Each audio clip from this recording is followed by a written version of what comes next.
Hello, my name is Chef Yadira. I'm from Panama, and I am the owner and founder of Esencias Panameñas since 2012.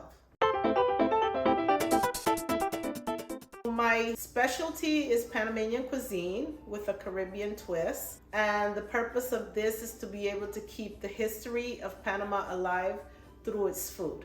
This is the Plato Tipico. The Plato Tipico consists of 4 dishes that are traditional to Panama that are mainly eaten for special occasions. It has the tamal, which is a chicken tamal. It's made with hominy corn, which is the dry corn. We cook the corn and then we grind it, and then we make the dough with it, put it in banana leaf with the meat.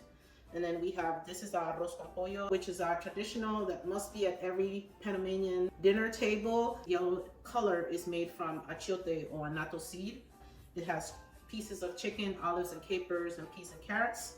The candied plantains, and this is our ensalada de toldo, also known as Russian potato salad, because it has the beets in it, which gives it the red color.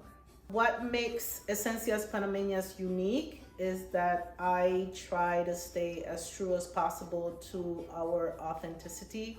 For example, when I make tamales, I find the hominy corn, and yes, I do the old-fashioned clamping the mill on the table. I still do that just like our grandparents and parents and great-grandparents did in Panama, and I crank it and we make the dough from that. I try to stay as true as possible so that I can keep that authentic flavor, and I think that that's what sets me apart.